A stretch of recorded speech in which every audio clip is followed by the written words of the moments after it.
Mazuma TV back in the building, man. What's going on, y'all? Shout out to Mazuma Nation. Shout out to the Mazuma Mob. We in the building as always, man. I hope everybody's having a blessed, beautiful, positive, productive day. About to be on my way to go get it on this Monday morning. I hope y'all doing the same, man. On the road to 2K, man. We well into the 1,700 mark, man. We about to hit that 1,800 mark in due time. So shout out to the Nation, shout out to the Mob for making this possible. All right, y'all. Let's talk about the whole situation that's going on with Jaron, Ennis, Terence Crawford, Chris Eubank. You know what I'm saying? If y'all haven't really been catching up with what's going on with Terence Crawford, then according to Bernie the Boxer, somebody who was a part of Terence Crawford's camp, he did an interview with Mill City Boxer. Shout out to Mill City for the content. And he seemed to be confirming the rumors behind Chris Eubank and Terence Crawford being true. You know what I'm saying? It had started off as a small little rumor. A lot of people weren't really believing it because it really came out of left field. It was pretty random. And people didn't really think that Terence Crawford would really be contemplating the idea of fighting Chris Eubank.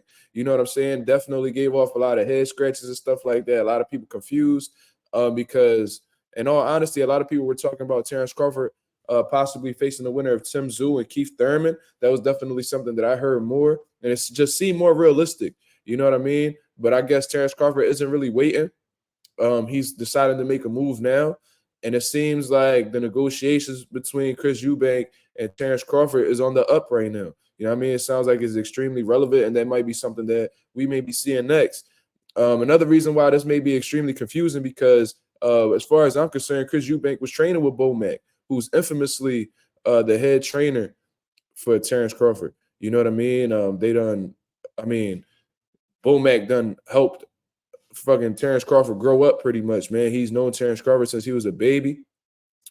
They've been on business ventures together. They co-own a boxing gym together out there in Omaha. So their relationship is deeper than boxing.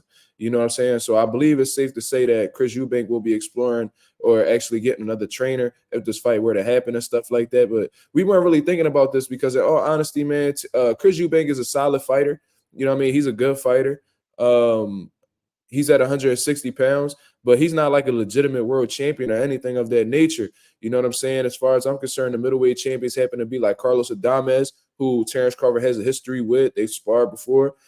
And John Beck, I believe, is a unified champion at middleweight. And I believe Jamal Charlo somehow still has a WBC title at 160 pounds. So if we thought about Terence Crawford moving up to 160, I guess we would have been under the assumption that he would have faced one of the world champions at 160.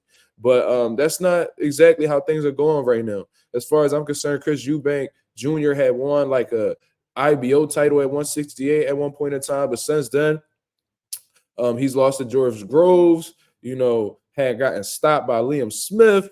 Was in the process of doing and actually avenged that loss by knockout himself with Bomac. What else? I mean, he was in the process of fighting Conor Benn, but you know, Conor Benn tested positive for performance enhancement drugs and stuff like that. So that fight actually fell through, and they were trying to break that fight happen again. But the UK isn't allowing Conor Benn to fight over there at this time. You know, they're not lifting his suspension at this current moment. So it seems like Chris Eubank is just trying to get a money fight, man. You know what I mean? Because in all honesty, man, Conor Benn, you know, he's the son of a legend. You know what I mean? That number would have did some great numbers in the UK. I ain't gonna lie to you, man. That definitely would have did some great numbers. But Conor Benn is still a welterweight at the end of the day. And now he's looking to fight another welterweight and Terence Crawford, who hasn't even dipped his feet in the 154-pound division yet. So I don't know exactly what's going on with Chris Eubank, man. I think in all honesty, he's one of the highest ranked guys at middleweight as far as I'm concerned. If we check his box rec right now, let me take a look for y'all right now. In terms of middleweight, Chris Eubank, according to the box rec, is the number one middleweight in the world. You know what I'm saying? I don't know how that necessarily works when he doesn't even have a world title. But Liam Smith is directly below him. Jamal Charlo is number 3, which I really don't understand at this point in time. And then John Beck, who's the current unified middleweight champion, is ranked number 4 in the world. So I don't know how BoxRec be coming up with these rankings or anything like that. In all honesty, I strongly disagree with that. But regardless, you would think that since Chris Eubank is ranked number 1 in the world at middleweight on BoxRec, that he would take on a unification fight against John Beck, or, you know, really push that for that fight with Jamal or something like that. You know what I mean? Carlos Adames would have been a solid fight, but nah, he's just looking to give some big money fights. You feel what I mean? Which I ain't knocking him for it. You know what I mean? Everybody got to get their money at the end of the day. We prize fighters. I mean, not we. They prize fighters, so they fight for the prize at the end of the day. But I really don't understand where this is coming from. Now, when looking over Terence Crawford's possible opponents and stuff like that, this isn't even the most. I don't even think this even ranks in top 5 most uh popular fights for Terence Crawford. No, no disrespect to Terence Crawford or anything like that. I fuck with Bomac heavy. You know, he visited the channel and stuff like that. I'm looking forward to bringing him back on soon. But like when we look over possible opponents for Terence Crawford, I I don't know how y'all feel, but I think the rematch with Earl Spence is more demanded than the Chris Eubank fight. I would like to see the winner of Tim Tszyu or Keith Thurman. So whoever wins out of that, I would like to see that fight. I wouldn't mind seeing who else? Uh, I mean, Jaron Ennis. I think the most demanded fight for Terence Crawford right now is Jaron Ennis. You know, with Tim Tszyu and Keith Thurman when they're being a close second. That's what I personally believe. That's what the people saying. That's what the street saying out here in the boxing world. But for some reason, man, their team has been coming out and saying stuff like Jaron Ennis don't bring anything to the table. An IBF welterweight champion who they stripped you and then gave him the world title. Somebody who is the best welterweight in the division right now. You know, steamrolling every opponent that he's been in the ring with thus far. You know what I'm saying? Just looking for the opportunity, calling you guys out. He's been calling out the top guys for years, man. Earl Spence, Terence Crawford. He called out Keith Thurman. Keith Thurman don't want no smoke. He called out Stanionis, don't want no smoke. Cody Crawley turning down fights. Mario Barrios pulling out of fights last minute. You know what I'm saying? It's very tough for this man to get an opportunity. And we know stylistically a fight between Jaron Ennis and Terence Crawford would be an absolute banger, man. I would love to see that fight, man. It'll be a blessing for the boxing fans to experience. But they just been on a whole tear where they're coming out and saying that Jaron Ennis don't bring nothing to the table and stuff like that. Bomac told you that on my channel. Terence Crawford said the same thing. He's not very interested in that fight. So I wonder what brings so much interest to the possibility of him fighting Chris Eubank Jr. I mean, it must be a crazy payday. I don't know if the Saudis cutting the check. I don't know exactly what's going on with that. But regardless, man, and it seems like Jaron Ennis is having some issues promotionally. You know what I mean? I think he currently has a lawsuit right now that he's trying to take care of. And Jaron Ennis hasn't fought since July. You know, he hasn't fought in almost 8 months, probably 8 months by now.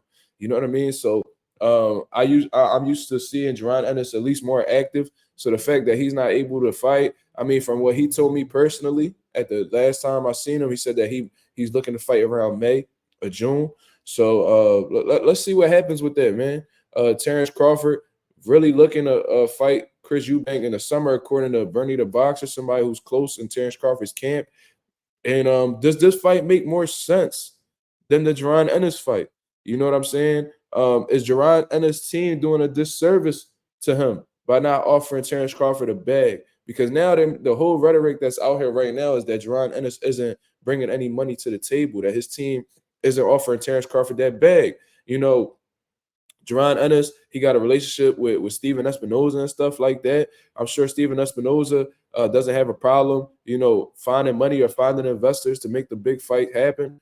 Like, what's really going on, man? I really don't know what's going on, but regardless, man, no disrespect, I don't want to see Terence Crawford versus Chris Eubank.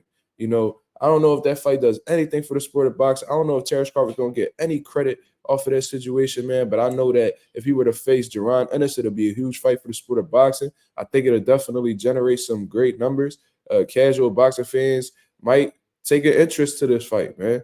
Hardcore boxing fans definitely going to be hands-on, ready to see what Jaron Ennis is capable of doing. And we want to see how great Terence Crawford is. We know how great he is, but I would like for him to get a shot at one of these young lions and really see what he's made of. You know what I'm saying? How he'll be able to adjust to the young, hungry lion. How if he's still on top of his game or not. You know what I'm saying? Since that Earl Spence thing. Was that Earl Spence thing a coincidence? You never know with the sport of boxing. You know what I mean? I would like to think that Terence Crawford is the #1 pound-for-pound fighter in the world.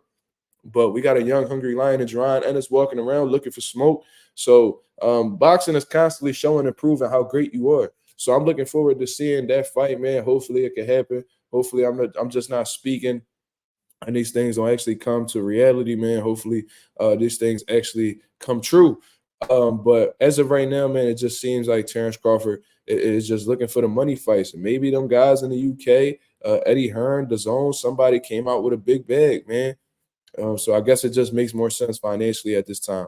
But I'm unsure of the situation, man. I guess we just gotta wait for more information to come out. But until then, this is Mazuma TV. Thank you very much for tuning in. I'm out of here, man. Peace.